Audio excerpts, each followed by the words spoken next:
As a scientist, I can tell you that Sundays are only 24 hours long. But with NFL Sunday Ticket and YouTube TV, you get every game every Sunday all in one place. That's upwards of 30 hours of NFL in one day. How can there be 30 hours in 24 hours, you ask? I have a theory. Magic. New users get NFL Sunday Ticket for 8 payments of $34.50 per month. Sign up at NFLSundayTicket.com. Local and national games on YouTube TV. NFL Sunday Ticket for out-of-market games excludes digital-only games and commercial use. Terms and embargoes apply. Availability varies. Raise the rudders! Raise the sails! Raise the sails! Captain, an unidentified ship is approaching. Over. Roger. Wait, is that an Enterprise sales solution? Reach sales professionals, not professional sailors. With LinkedIn ads, you can target the right people by industry, job title, and more. Start converting your B2B audience today. Spend $250 on your first campaign and get a free $250 credit for the next one. Get started today at linkedin.com/campaign. Terms and conditions apply. The Hilton sale is on. Now through September 29th, you can save up to 20% on stays this fall and beyond. Long weekends, last-minute getaways, holiday gatherings. There's a Hilton stay for all of them. More moments, more experiences, more destinations. Now 20% off for a limited time because it matters where you stay. Don't wait. Book by September 29th and save up to 20% at Hilton.com. Terms apply. Hilton for the stay. You're tuned into Auto Intelligence, live from Auto Trader, where data, tools, and your preferences sync to make your car shopping smooth. They're searching inventory. Oh, yeah. They find what you need. They're gonna find it. You can make a budget for your wallet to help you succeed. Pricing's precise and true. So true. It's smarter car shopping. Ooh. Just for you. Oh, it's just for you. Ooh. Find your next ride at autotrader.com. Powered by Auto Intelligence. This episode is brought to you by Nespresso and Samra Origins by the Weekend Coffee Collection. Introducing Samra Origins.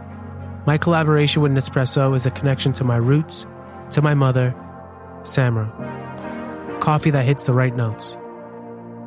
It transports you. Crafted with unique notes and bold, soaring flavors. Experience a taste that moves you. Nespresso and Samra Origins. Discover more at Nespresso.com. Welcome to Postgame Live. I'm here with Jonny Page after an unbelievable comeback from the Eagles, and we're just gonna wing it here because I had all my talking points ready after the first half, and I'm just gonna throw that in the bin, as they say over the pond there. But I want to just get your first takes, Jonny, as we get people in here for this postgame. And if you guys have any comments, throw them in the chat. We'd love to discuss anything you guys want to bring up. Yeah, man. What the hell? Apologies, I'm like extremely ill, so if I'm just sniffling throughout this thing, that was probably the weirdest game I think I've seen in a while, Eric. So this is my first post game this year. So the way I like to do post game is let's just get it all out there. We obviously try to analyse, but without the all-22, we're all shooting darts here, but we're all shooting blanks or whatever. So my gut tells me it was like the worst offensive game plan I've ever seen in the first half. And then at halftime, I know everyone talks about halftime adjustments being overrated, but the offense was basically like, let's just throw everything in the bin that we've worked on the past 2.5 weeks, and let's just go back and play shotgun spread, a QB run game, throw the ball outside the numbers. It was just like a complete change. And then I don't know if the defense did anything that different or the Rams sort of screwed up a few times. I don't think the defense played that well. And then I suddenly see we had like 26 points unanswered. And I'm like, oh, maybe the defense did play well, but I don't know. It felt like they just got a bit lucky with 2 blocked field goals and the offense decided to play extremely well second half. Like, how the hell would you analyze that? I mean, what did we just see? That was bizarre. They were dead and buried at halftime. It was one of the worst offensive first halves I think I've ever seen. And then they win. I'm speechless. And this is going to be really interesting to look at the tape. Very hard in the moment to analyze, especially with how topsy-turvy the game was. And remember, they came out in the second half and gave up the sack fumble right away. Correct me if I'm wrong. That was still Pryor, was it not? Yes, and then they benched Pryor after that. I'm pretty sure Pryor was like, right, that's it. That's done. And then they just decided, like, oh, I remember we have AJ. And then he just took over the game. So I'm repping the AJ jersey here.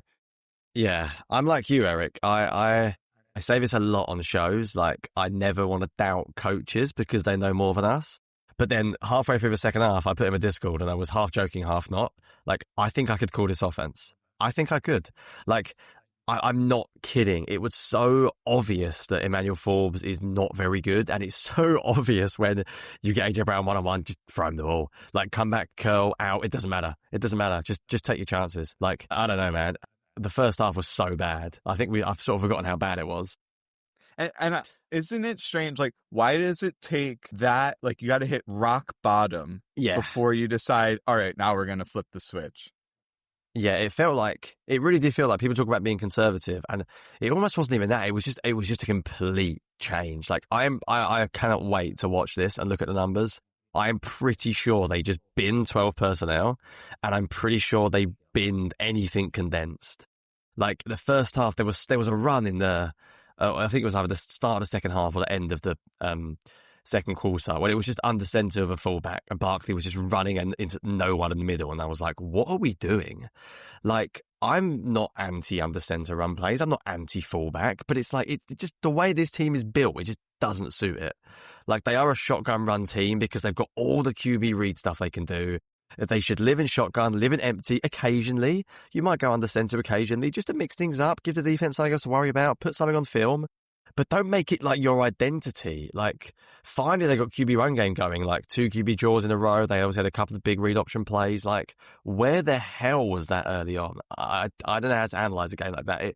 It really did feel like the offense just completely changed in the second half. And you were the one banging the drum last week where everyone is crapping on the passing game. And you're like, hey, guys, how about our historic run game that has seemed to vanish? And they're just running these vanilla inside zones, inviting a bunch of guys in the box. And I still have concerns over the run game. They just need more bells and whistles. The blocking is not there. I got to say, and I'm going to be objective about this, looking back on film, my first impression, Barkley, he's doing a lot of this. It looks like he's back to Giants Barkley, whereas he was just hitting seams north-south a lot last year. Now, of course, it's hand in hand with the blocking, but I do think he's seeing ghosts to some extent.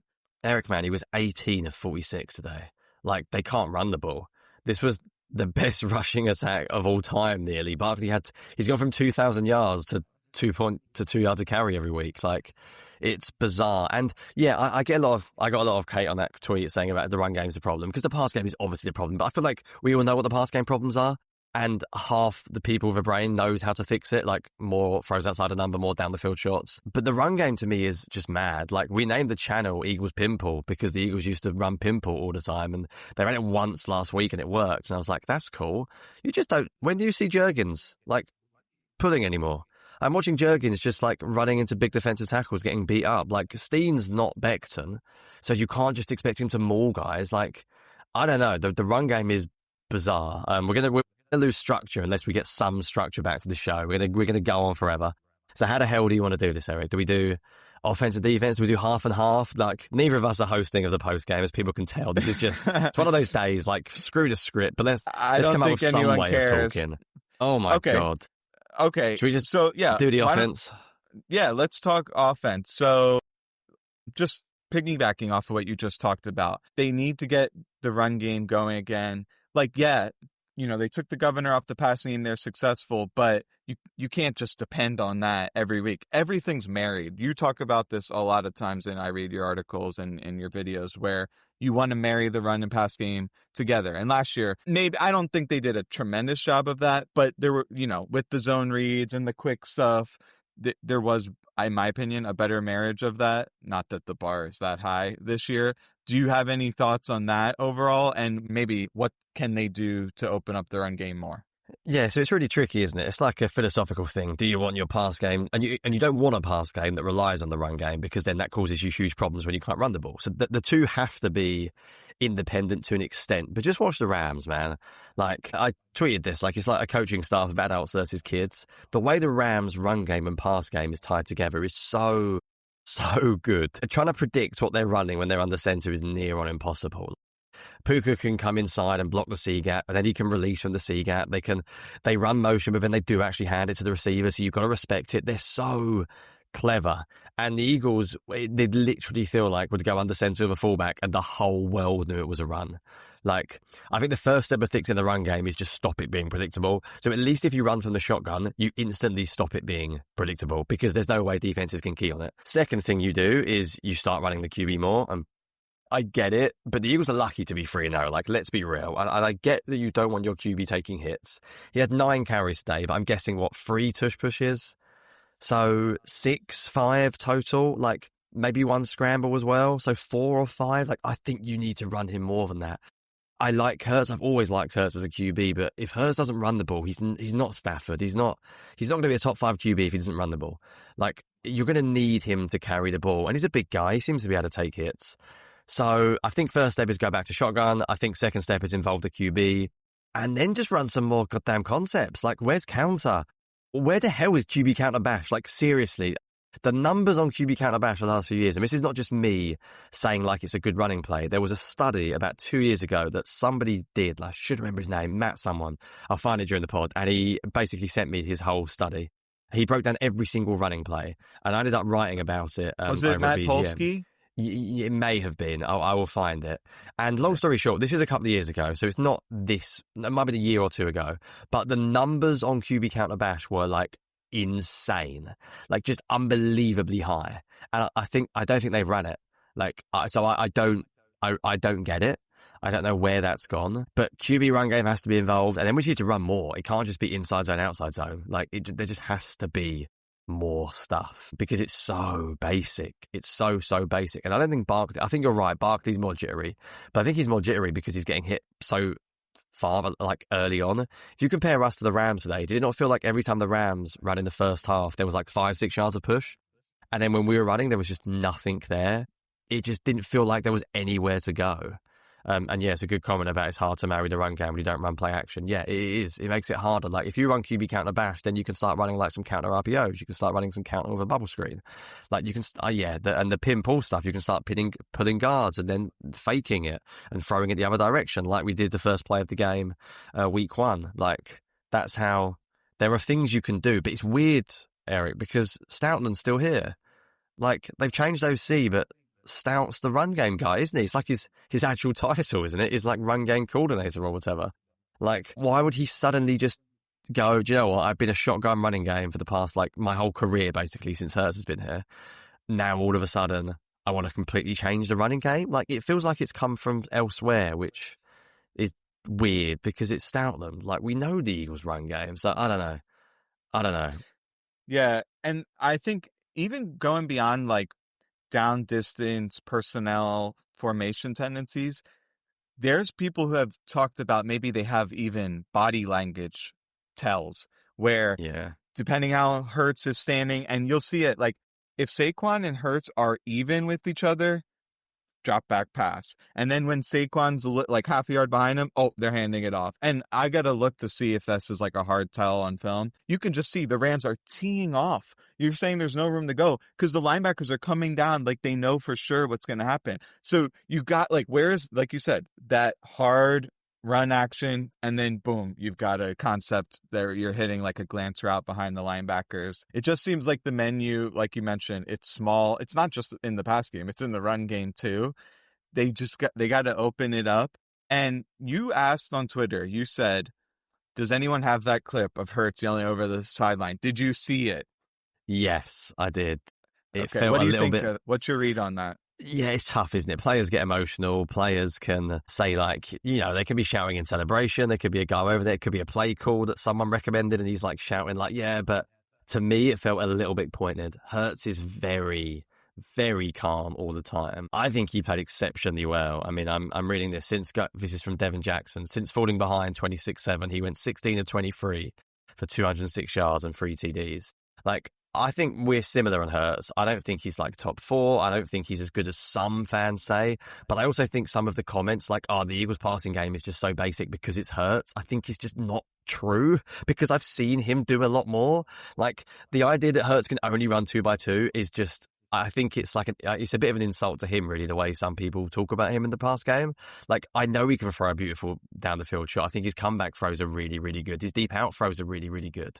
So, yeah, what do you think? Do you agree with me? Do you think there's a little bit of spice in that shout to the sideline? In the second half, they were forced to attack, right? Just because of how everything was going. And you saw what you saw at the end of last year, the decisive hurts. And I think it really started to show up in the Steelers game last year.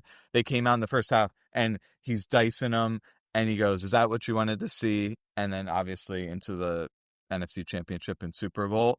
So it's there. It's just easy to forget it because of these long slogs of terrible passing offense. And it's a compounding effect because you're behind the sticks. I mentioned this in my preview pod, and I think in the article as well, which is the Rams, they kept teams to like long yardage, second and third downs, a bunch. I'm reading the game logs, and it's like 3rd and 15, 2nd and 18. Like teams are taking early down penalties, they're getting sacked, and then you got nothing. And I kept saying the Eagles need to get ahead of the sticks, and they were not doing that. And they're starting from their own 10-yard line. Do you want to get into the kickoffs at all? Oh my God, I can't do special teams. I got too much on my plate to do it. Someone explained to me the special teams rule, and someone explained to me why we just gave two draft picks for a running back to do special teams, and we can't do special teams. What is happening there? What's going on? And listen, I'm a fan of Bigsby's running, but everyone knows he has stone hands. Everyone knows he's a fumbling guy. And even in the clip they showed in practice, he dropped a ball on a kickoff return.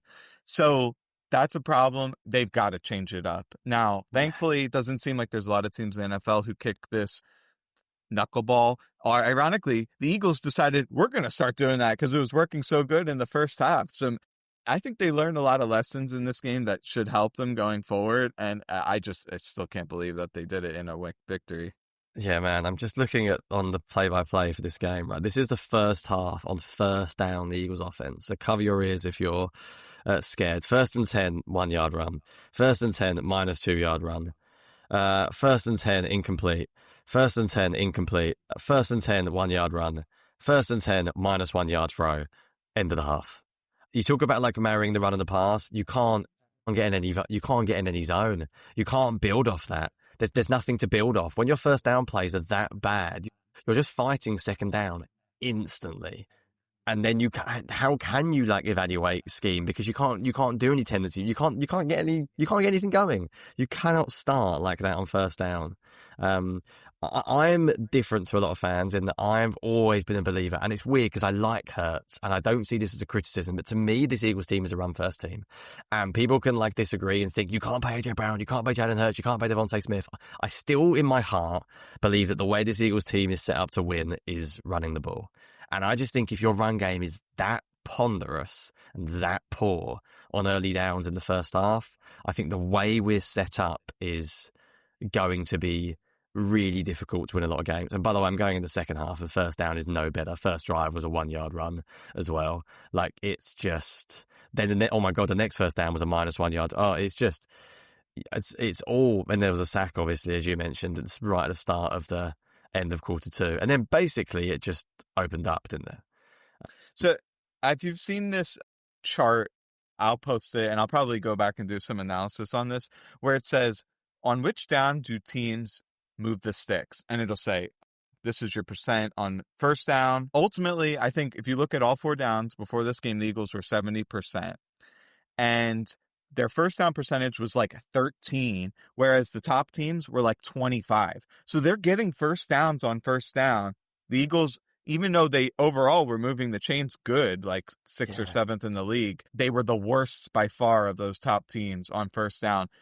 So what if you're the Eagle, like it's, one of the things I was thinking about is Kevin Patullo can't get up there on Tuesday or Wednesday and say, we can't execute in the blocking game. The town will revolt. So what can he go up there and say? Yeah, I'm fascinated to hear what he says about the second half, because I think he gave a big speech, or not a big speech, but he gave a little quote about condensed formations this week as well. And I'm not anti-condensed, but you've got to have a purpose of doing things. It feels like the Eagles have looked at offenses like the Rams and gone, condensed is cool, not realizing that the Rams' condensed works because Puka Nacua is a freak. Like Puka Nacua, the Eagles don't have Puka Nacua. AJ Brown is obviously unbelievable, but let's be real, he's not the best run-blocking wide receiver despite his size. And then the other two guys, they fight in the run blocking game, but they're not. Smith and Dotson aren't big enough. Like, so condensed for us is like, is it a bonus? When I watch Devontae Smith like spread out from empty and he runs that choice route, he seems to be, I think he got the touchdown on it today on 4th down. He's always open. Like, that's where you want Devontae Smith. I don't want him standing next to my tight end. Like, I don't want him blocking for a bubble screen. It feels like we like look at what other teams do and go, that's cool, let's do that, without realizing I don't think we need to do that. By the way, our early down rush this game was negative 0.29 EPA per play. Rams' early down rush was 0.16. So when you start that poorly, that 59% success rate for them, 35% success rate for us. And we do like to run the ball in early downs. Like, and when you can't run the ball in early downs and you get pushed back, it's tough. In fact, our early down pass is just pretty abysmal and everything. I think we were bailed out by some very impressive late down play today. Our late down 3rd and 4th success rate is unbelievable, to be fair. And the Rams is really poor. I think that's where we won the game when you look at the numbers, is that even though we sucked on 1st down, we managed to get it back. We had some big 3rd down completions at the end of the game, didn't we? Some really, really big ones. If you think about the teams that are so effective in the condensed stuff, you mentioned it, like the wide receiver blocking, but there's another thing which is under center. So like the Lions from last year are a great team to look at. Their receivers and some like their tight ends were blocking their ass off, and they marry their run and pass game beautifully last year with Ben Johnson. That allows them to play condensed sets more effectively. You look at a team that's maybe majors more in shotgun who does it, like the Buccaneers. They had an extremely multiple run game, and they had Chris Godwin and Mike Evans, who are tremendous run blockers. So it's a square peg in a round hole trying to do that with the Eagles. I almost got a little bit of this, we're trying to be the Tom Brady Patriots, where it's just like, oh, we'll just hit these little boop, boop, boop, boop, matriculator on the field. It is ridiculous to play that style with the personnel that they have and their strengths and weaknesses. And I'm reading this book by Belichick, and I just feel like Sirianni definitely read this book, and they're trying to install all this, philosophies and tactics and strategies, which is fine and well, but like you have to understand what is going to work best given, your team composition. Yeah, it's really good, isn't it? Like, under center works for the Rams a lot because Stafford can't run the ball. So shotgun has no purpose for the Rams running the ball, really, because the whole shotgun gives you the read option, basically. That's it. Like, when you run shotgun play, you should be able to hold the backside defensive end. And teams are much better now at the backside defensive end, not crashing down, although Jared Verse got caught a couple of times really poorly today. So then the next evolution is, will teams start taking advantage of you there? So they start running a motion man into you. You can run split zone and you can run a tight end across the formation. So the Eagles' run game should live in shotgun. Like, let's be real. I've called for under center more in the past at times because I do think there's a time and a place. I think, for example, A.J. Dillon looks quite good running downhill, and sometimes certain running backs want to get up ahead of Steen. And if you do become reasonably predictable, not to galaxy brain it, then yes, under center play action can have some success. But it was not in the first half. Like, you can't say under center play action is going to work because you can't run the ball in early downs anyway. So the whole thing's just out. The whole thing was out of sync. Yeah, do you want to talk a little bit about the passing game in the first half? I mean, not that we saw much of it. What the hell? I mean, didn't they have -1 total yards at halftime or something? Like, this is a 3-0 team with A.J. Brown, Devontae Smith, Jalen Hurts, and Dallas Goedert.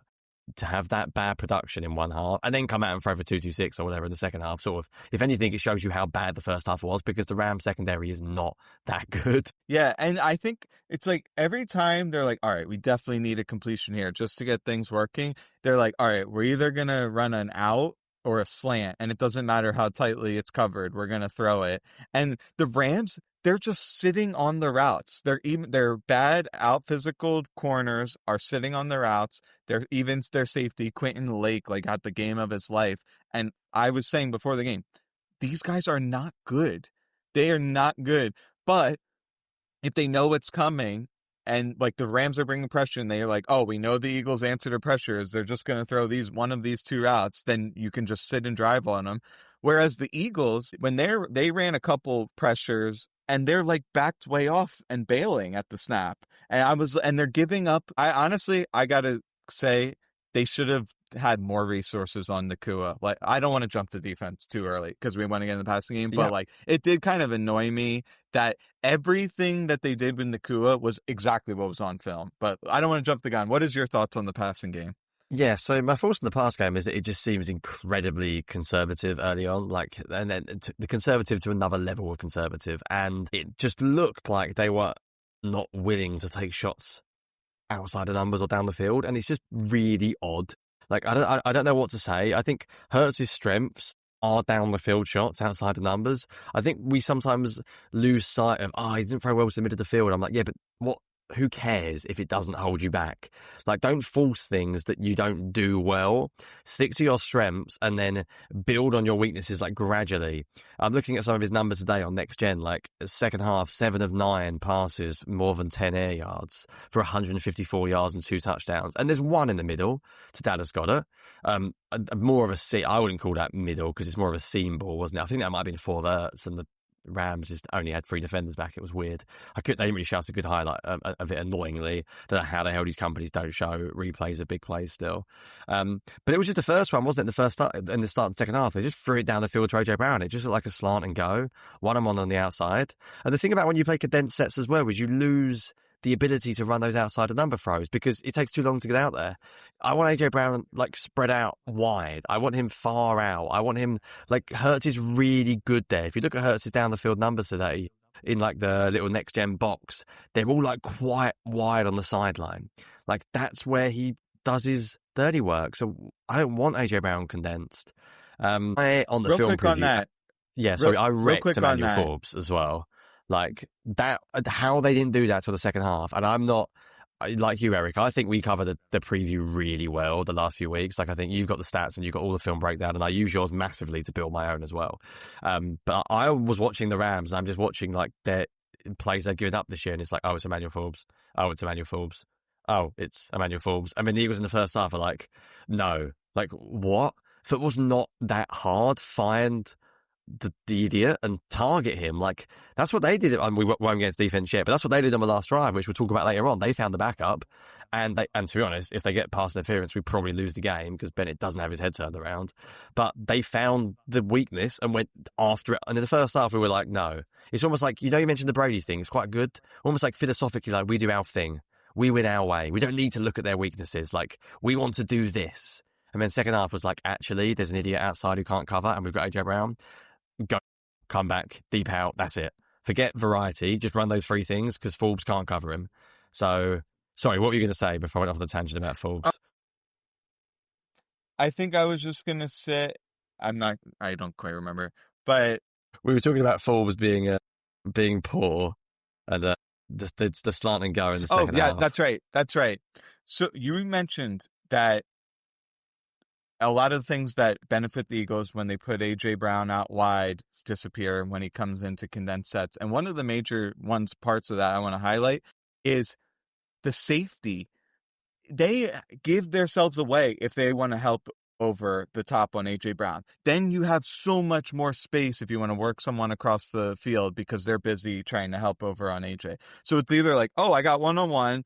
It's a mismatch against any corner in the league other than like Patrick Surtain. Otherwise, now I occupy another defender. Okay, now I can get something going in the run game. Maybe a QB in the run game. And maybe I run someone across the formation where the safety is too busy with. Like, it's a compounding effect. But when you put them inside, you lose all that.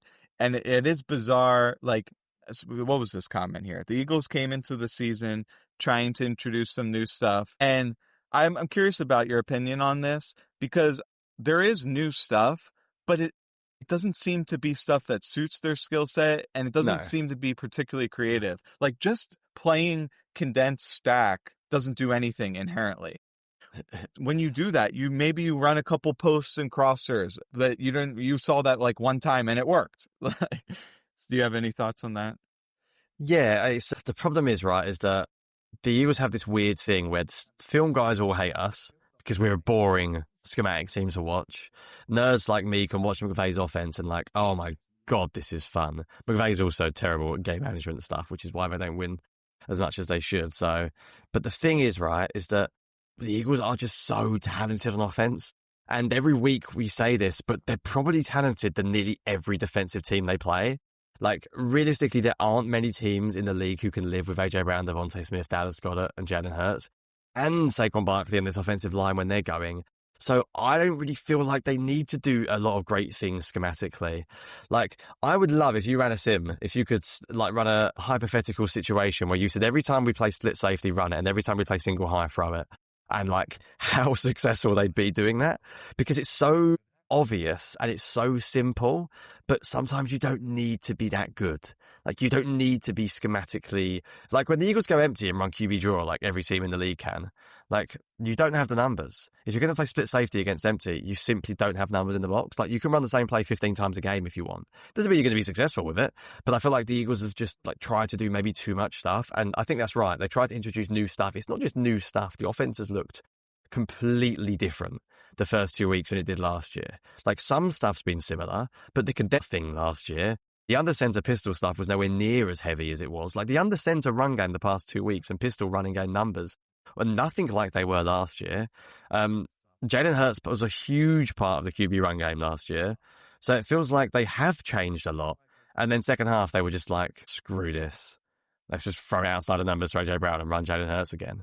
And I know that sounds incredibly simplistic, and I can't wait to hear what they say afterwards when they ask Sirianni and stuff. It looked like the Commanders game. Like, the way they attacked, it started to look more... Does that sound fair? Characterization? Yeah, what, in the playoffs when we all got... Yeah. Or as in...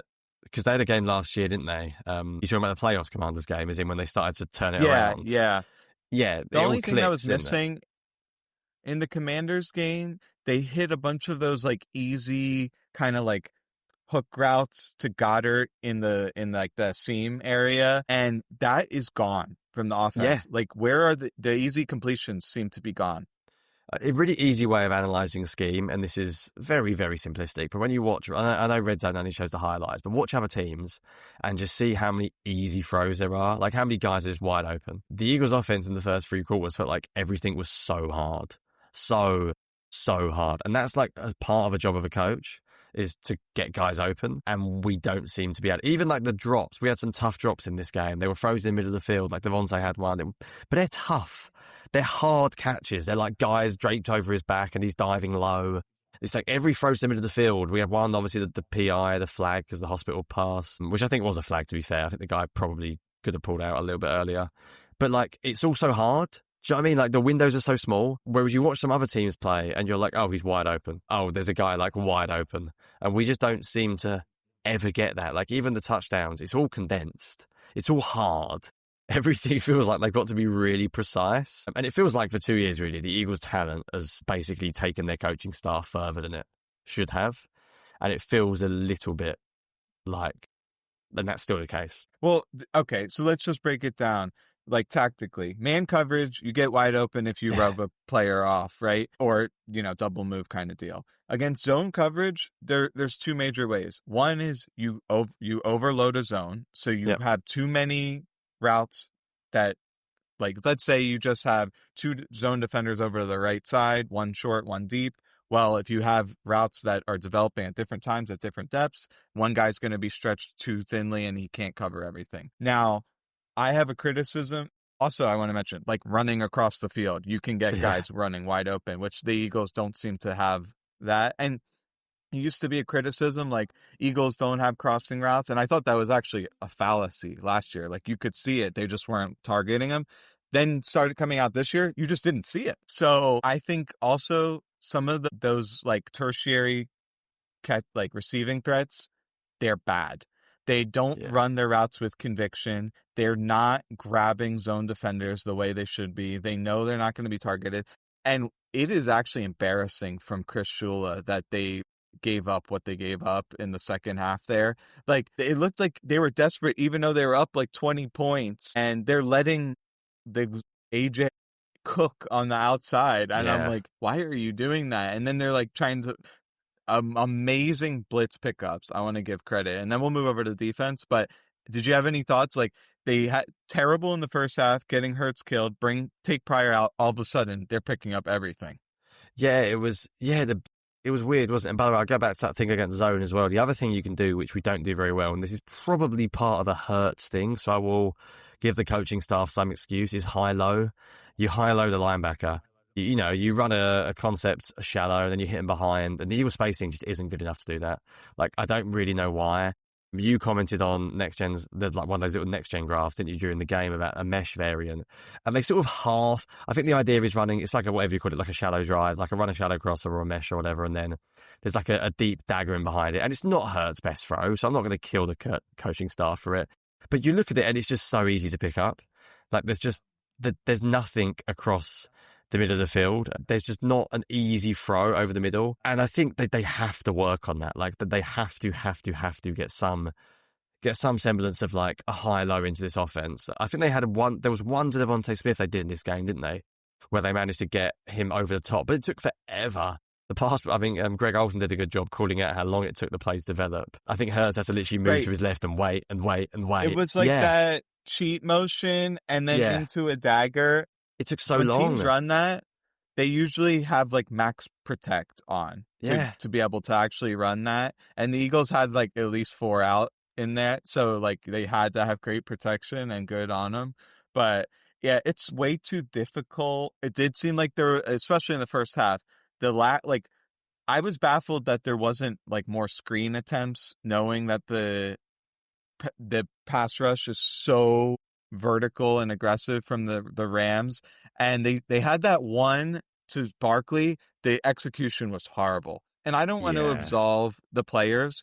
And on the defense too, there was really bad execution on a series of plays for the players. So it's both them and the coaching staff. And I think everyone's going to zero in on the coaching staff, but like some of the blocking was terrible. So the receivers, they lost at the catch point. Our star receivers lost to 180-pound guys at the catch point in the first half, right? Yeah. Something else I was going to say that I've completely forgotten. I'm watching the Next Gen clip of that play that you tweeted out the sack, and there's just nothing there. Like, there's nothing open. They did that against the Cowboys. Yeah. Didn't they not do that again? So Cowboys, everyone famously knows, they ran essentially no man coverage. 3rd and 11, they ran mesh, and everyone rightly got on them. Now they're in 3rd and 8 against the Rams, getting dominated, and they're running that same thing. Yeah, is that not questionable? Your man Kurt Warner hates mesh, doesn't he? Hates it. Because against zone, it's just got so little answers. And that was a good example of it on that sack. There's not a lot. There's not a lot there. It feels like really hard work. Just really quickly before we spin over to the defense, because Christ, we're going 36 minutes. The second half, it was different. Like, I don't even think it's that hard to talk about it. And even without Eagle 22, it felt like they went empty more.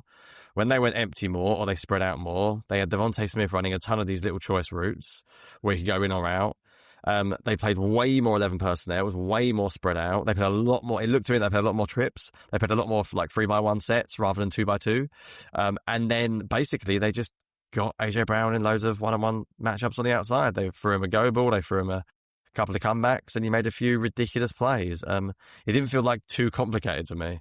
It felt like that should have been the game plan immediately from the get-go. And once it clicked in the second half, that the offense seemed a bit like, oh yeah, it's actually not that hard. Because again, they're more talented. You previewed the Rams. Like, if we lost this game and we played really hard and the ball didn't break our way, we can all accept it. Football's football.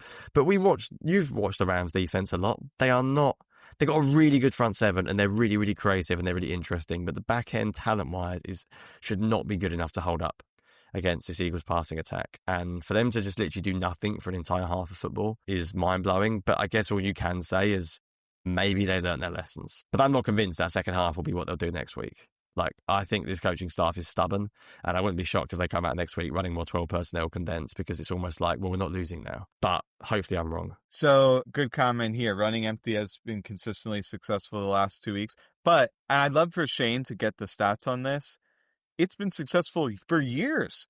Yeah, you go back to the Super Bowl, the first Super Bowl against the Chiefs, and they destroyed them in empty. And I'm like, everything you want makes perfect sense for the Eagles. It simplifies the defense. It makes the reads easier for Hurts. It gives them more one-on-ones and favorable matchups. If they want to blitz, it's freaking obvious that they're going to blitz.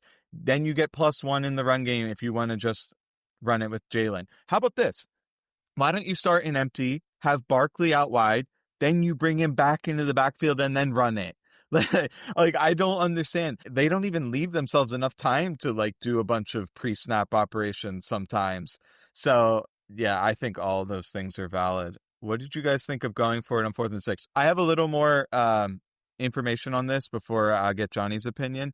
So if you look at the 4th down decision bot, it said if they make it, 48% chance of winning. If they don't make it, 22% chance of winning. And if they punt it, 32%. So essentially, if they don't make it, 10% loss. If they do, 16% better. Obviously, it's not taking in the contextual factors of the game. So in that mathematical sense, it's defensible. It's actually different from what Sirianni normally does. I actually think he's more of a conservative coach, and this was an aggressive move. And he liked how the offense was moving the ball. The fact that the Rams offense was kind of being stymied in the second half and they could have pinned him deep, there's definitely an argument there. So I'm curious to hear what you think. Yeah, I'll be honest, that's not, I sort of was like toss a coin. I didn't have like a really strong take on it. I'm normally of the opinion that just go for it. I'm normally like more of an aggressive mindset. But in that situation, it was tough. It was like right around that like horrible like location, wasn't it, on the field as well. It was like a punt feels like a waste of time, but 6 yards is also quite a lot to get. It's not like 4th and 3, 4th and 4. You can't just run like a little like RPO to like the flat or something. Like, you've actually got to run a proper play. I wasn't optimistic about the Eagles convert, but I still didn't hate them going for it. So there you go. Yeah. And like I said this in the off season, which is if it's plus or minus like 5 or 6% either direction, it's defensible. Just because the variance absorbs all of that, and you're not going to even have enough of those decisions in a given season to say like definitively if you were right or wrong. There are egregious examples like I could look at with Dan Campbell, but in this situation, I wasn't upset. It's more about just like, what are you calling? That call, and I'll have to look back at it on the All-22. It wasn't clear exactly what the concept was.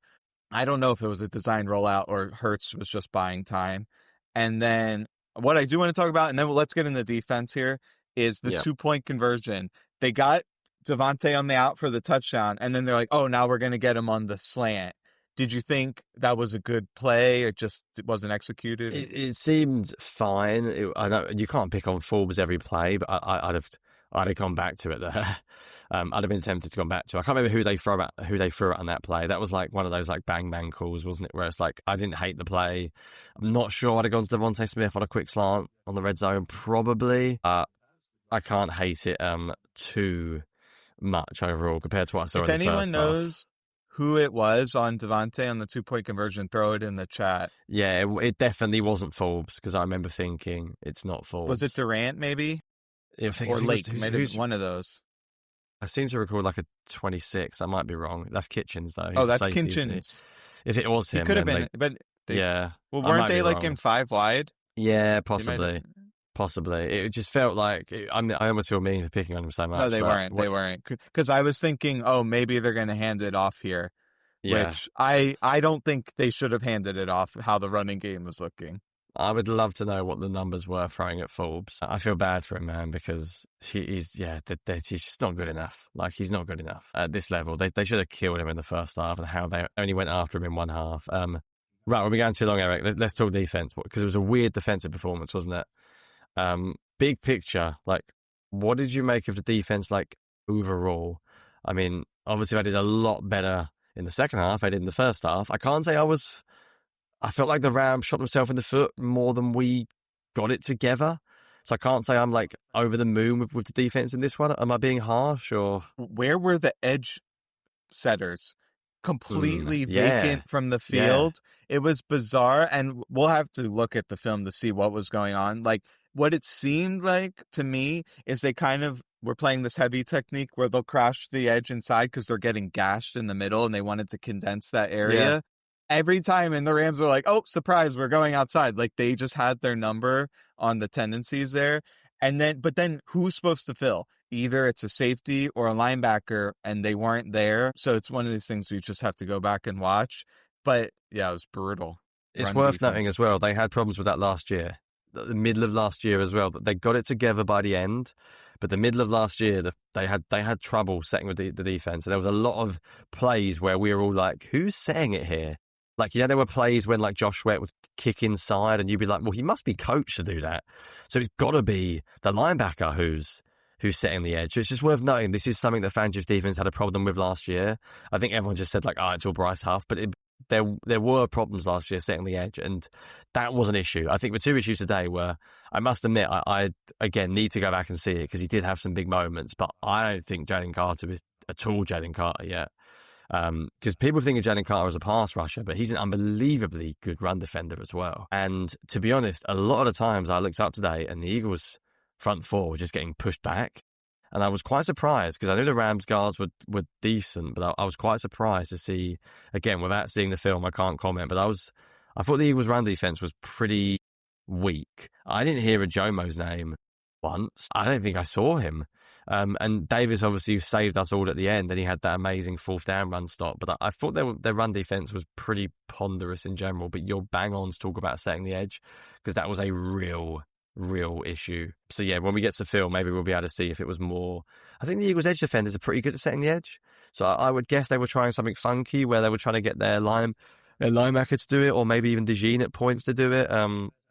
I don't know, but it didn't work. Yeah, and I'm really curious to look at the defensive film. I thought DeJean may have had a terrible game. Yeah, I've been bigging it. I'm like you. I've been bigging him up so much this year, and that's why he plays in the nickel, because his run defense is a cheat code. But I'm with you. I didn't think he had a great game. And yeah, J-Rock's right. Jihad Campbell isn't as good against the run, I agree. And you saw Bourne blow a few up. But to be honest, it looked to me more like a defensive line issue where the D-line was just getting pushed back. Like, forget who's at fault. Again, we haven't seen the film, so we can't comment. Just look at the line of scrimmage. And the line of scrimmage was going backwards consistently. Like, the Rams were definitely winning the battle on the line of scrimmage. So again, I don't think Campbell's the best, but I think it's just worth pointing out that I think that we were losing the line of scrimmage, which is unlike this Eagles team. Carter didn't make a single play other than when they had to bring in Bo Limmer as the right guard, who everyone knows is horrible. And then he got that pressure on Stafford. I do want to talk about this real quick. Ojomo. Here's the thing to note. The Eagles played Prescott, Mahomes, and Stafford, who a large percentage of each of those guys' throws is out in the blink of an eye.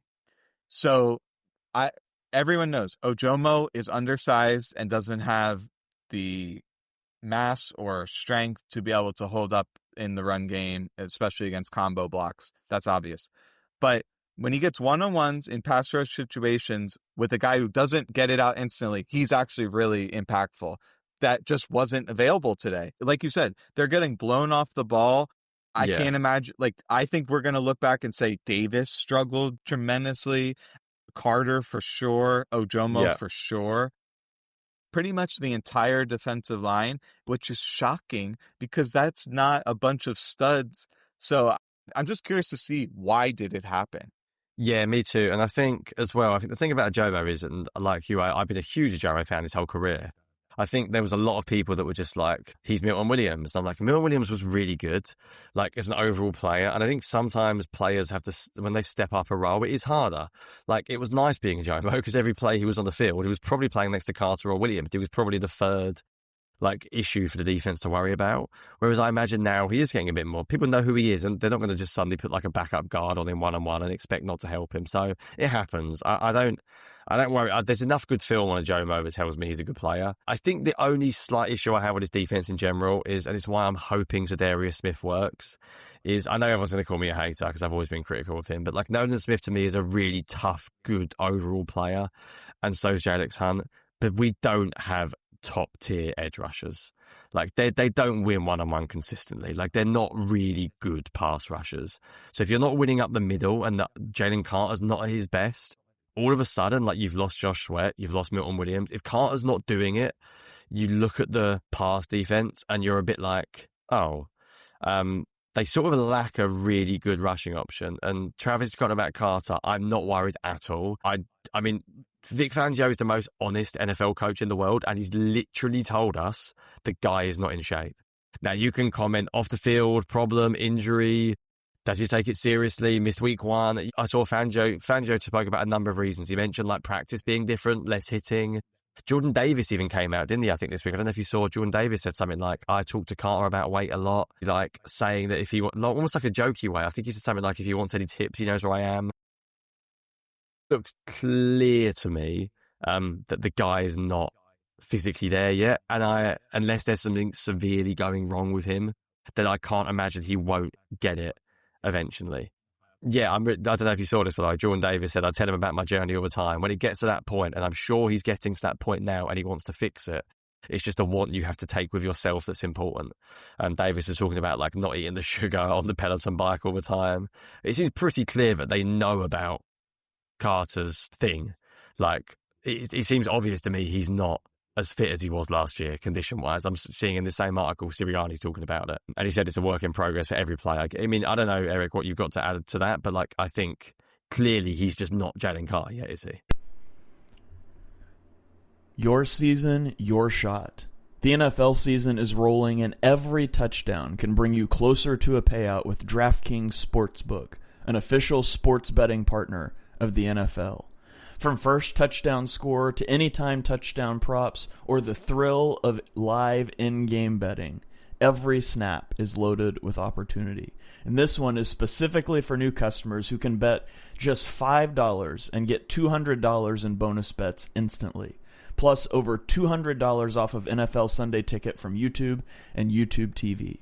Download the DraftKings Sportsbook app and use code PINPULL. That's code PINPULL to get $200 in bonus bets instantly when you place your first $5 bet. Plus, over $200 off of NFL Sunday Ticket from YouTube and YouTube TV. In partnership with DraftKings, the crown is yours. Gambling problem? Call 1-800-GAMBLER. In New York, call 877-8-HOPE-NY or text HOPE-NY. That is 467-369. In Connecticut, help is available for problem gambling. Call 888-789-7777 or visit ccpg.org. Please play responsibly. On behalf of Boot Hill Casino and Resort, Kansas, 21 plus age and eligibility varies by jurisdiction. Fees may apply in Illinois. Void in Ontario. Bonus bet expires 7 days after issuance. See sportsbook.draftkings.com/promos. NFL Sunday Ticket offer for new subscribers only and auto renews until canceled. Digital games and commercial use excluded. Restrictions apply. Additional NFL Sunday Ticket terms at youtube.com/go/NFL Sunday Ticket/terms. Limited time offer. This episode is presented by State Farm. Having insurance isn't the same as having State Farm. It's like expecting the leadership of a team captain on the football field, but getting a sea captain. You wouldn't settle for just anything for your team. Shouldn't it be the same for your insurance? So don't settle for just any insurance when you can go with a leader. State Farm. Like a good neighbor, State Farm is there. When your investors, customers, and workers demand more from your business, make it happen with SAP. The AI-powered capabilities of SAP can help you streamline costs, connect with new suppliers, and manage payroll, even when your business is being pulled in different directions. To deliver a quality product at a fair price, while paying your people what they're worth too, so your business can stay unfazed. Learn more at sap.com/uncertainty. If you thought goldenly breaded McDonald's chicken couldn't get more golden, think Golder. Because new sweet and smoky special edition gold sauce is here. Made for your chicken favorites. At participating McDonald's for a limited time. Tonight, turn down the noise of the day and focus on the rest with AGZ, the nightly drink for winding down and resting up. New from AG1. AGZ supports your body's natural sleep cycle with clinically studied key herbs, adaptogens, and minerals in amounts supported by research. And no melatonin, helping you wake feeling rested. Wind down, rest up with AGZ. Learn more at drinkagz.com. And I agree with this comment here, which is you can still see him grabbing his arm after every play. And I don't even know the extent of the injury. Maybe someone else who knows more can say something. Is it his hand or something farther up? But I definitely think that's an issue. And I do think the conditioning is also an issue. And they're going to need him. Getting back to this real quick, I don't think this is necessarily a fair criticism because who was visible? Which of the pass rushers was visible? That's my point about the edge. Yeah. Did Hunt or Smith do anything today? I didn't see Darius Smith, which was disappointing because both I must admit, Yeah. I think we need like one of those pass rushers to get there. And if Carter gets there, then it's easier on everyone. But I think pass rush is a little concerning. But I also think that with this defense, it's going to be a bit of a, like, it's going to take a bit of time. Like, I know Chauncey Gardner-Johnson was up and down last year, but they did literally lose Darius Slay, Chauncey Gardner-Johnson, Milton Williams, and Josh Sweat, and the Kobe Dean's injured. Like, that's like 5 starters. Like, it's going to maybe take a little bit longer. And John said shoulder. Yeah, I googled it. Obviously, he was injured before, but against the Chiefs, he's had a shoulder injury. So I'm not worried about him. The question is just how long it takes for him to be back to his best. So I'm not sure how long it will take him to get there, but I have no doubt he will get there eventually. And one thing that I'm going to be looking for is, like, when you get repeatedly gashed in the run game, your pass rush slows down. Yes. Especially with the way Fangio's fronts play. Like, even like on neutral downs, they're playing run first, and that's just not, like, you can look at it get off times. They're like, a 1/10 of a second or more faster in obvious pass situations, because the way they play their fronts, they're responsible for soaking up more gaps than like other fronts would be traditionally. And so that could explain it, because ironically, a lot of the skill sets of their front are like gap penetrator type skill sets. Ojomo and Carter are both like that. Nolan Smith, like, there's not that many pocket condensers. So when you are not firing off the ball and you're not a pocket condenser, a lot of times you just get stuck, and that you can't like generate a pass rush. You don't have secondary moves. So I'm going to look and see, like, why was it the case that they weren't able to generate pressure? Because there was some times where Stafford, like, wasn't getting the ball out instantly. You think that the Eagles blitzed more this game as well?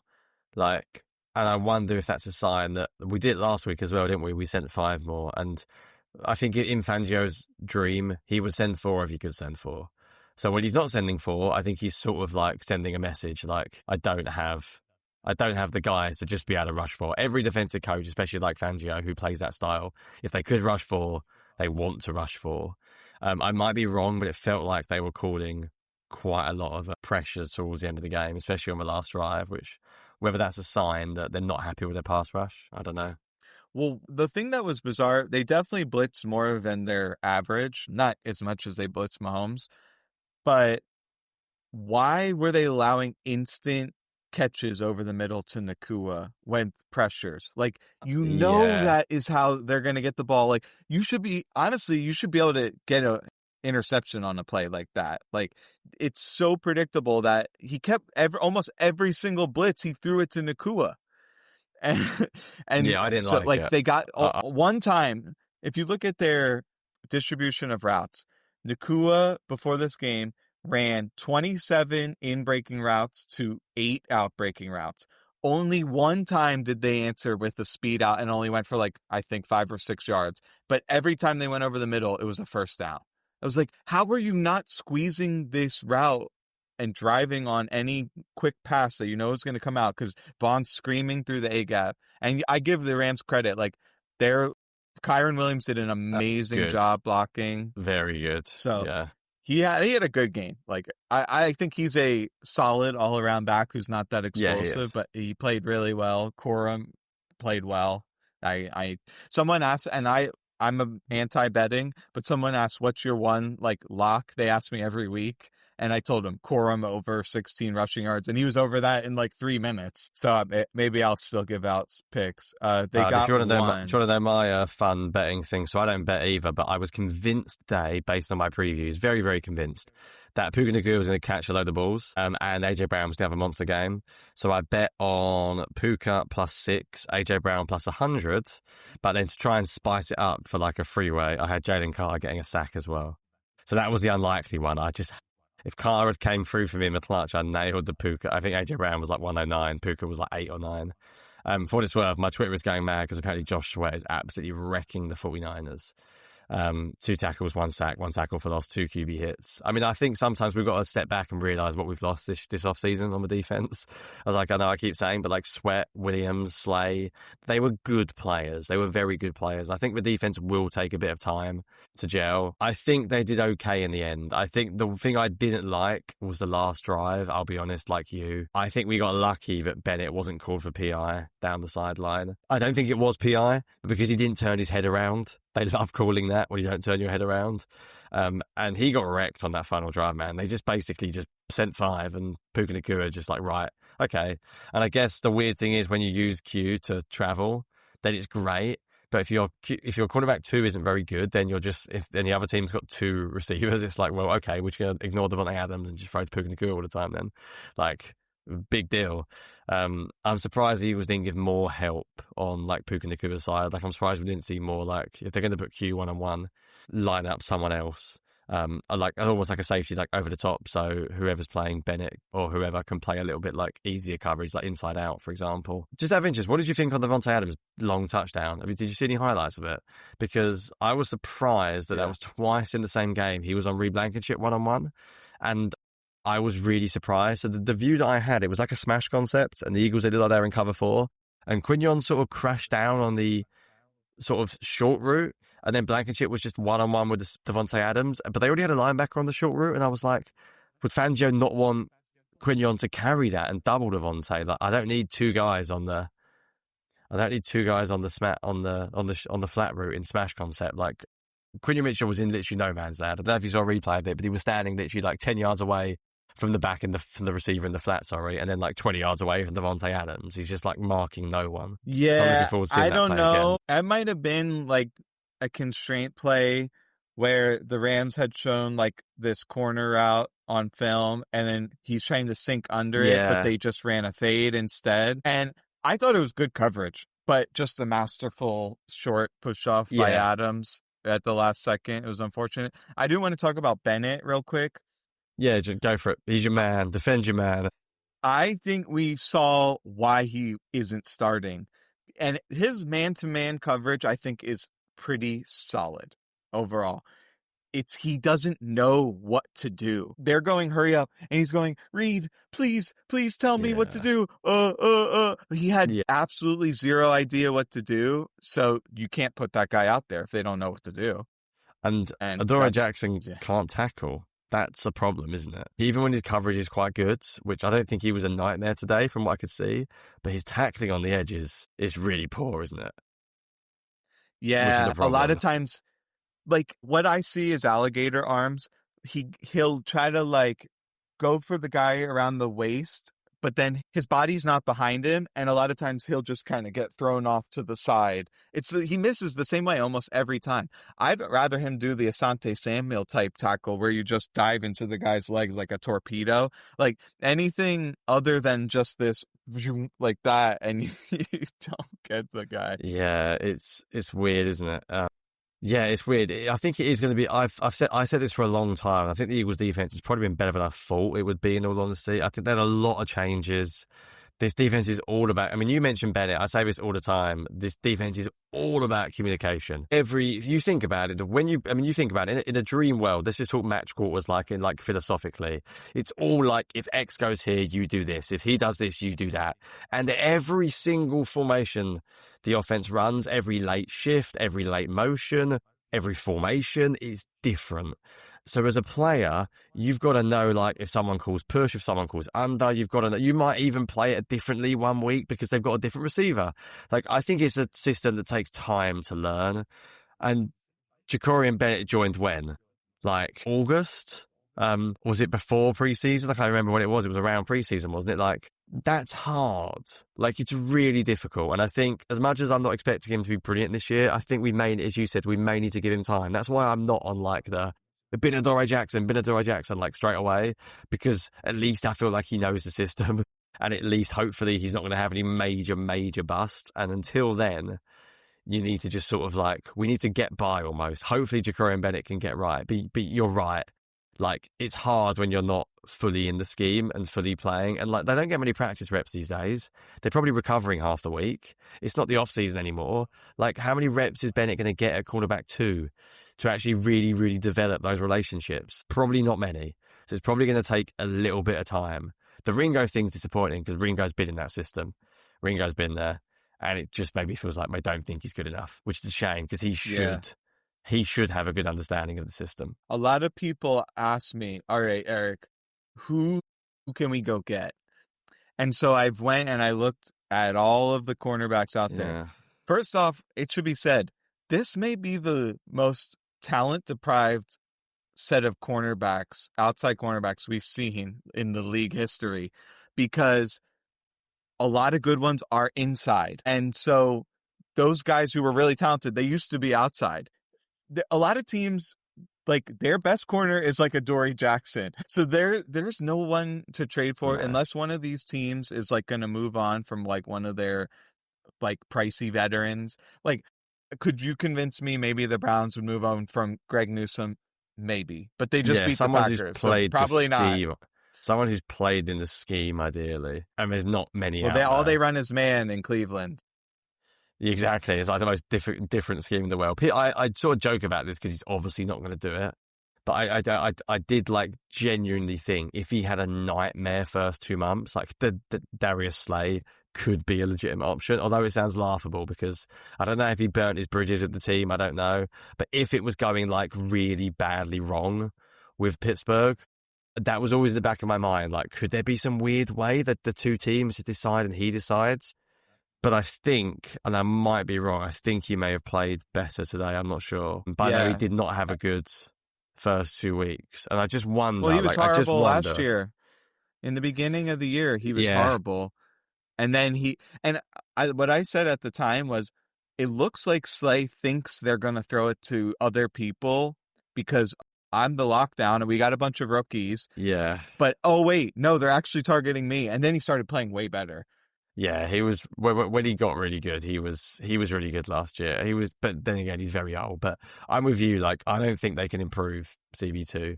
Like, I think they might have to wait for Ringo or Bennett, or they'll just have to deal with Adore being average this year. Because I think I just think this defense is all about communication. It's all about, it's not just a scheme, by the way. It's not just like a playbook. It's like, you have to understand what your teammates are going to do as well, when to pass it off. Every play is different. Like, if you're just playing cover one man, you can sign a guy off the street and just play cover one man. Like, you're just going to say, right, press him, outside leverage, go. When you're passing someone off, like, you got to know, like, when to go. Like, there's just so many. And that's why it's a really hard scheme. And that's why it's very complicated. And not everyone can do it well. And look how many bad Fangio iterations there are out there. There's been some terrible Fangio iterations because it's just very, very hard to run it successfully. But the beauty is that when it works, it's almost unstoppable as a defense when you're like at your peak performance because you have answers to every play.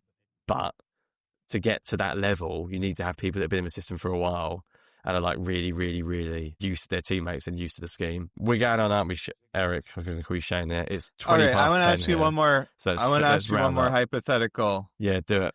Well, okay. So if you could take, let's say, a slightly above average edge rusher or cornerback and add that onto the team, understanding how much harder it is to get a cornerback up to speed versus an edge rusher, which one would you take? I'd still go cornerback because I think because of this Darius Smith signing and because I expect Carter to get back to being Carter, I think when Carter gets back, I think Ajobo will suddenly be better. And people go, and they'll be like, yeah, because Carter's now just like freakishly taking up 2 guys on every play. Like, at the moment, Carter's just not Carter. So I would go cornerback. Yeah, Ringo's the killer for me, man. The fact he can't even get there over Adore Jackson, despite playing in this scheme for a while, is depressing, really, because it feels like that one was the one they got away. Zach Bond's still amazing.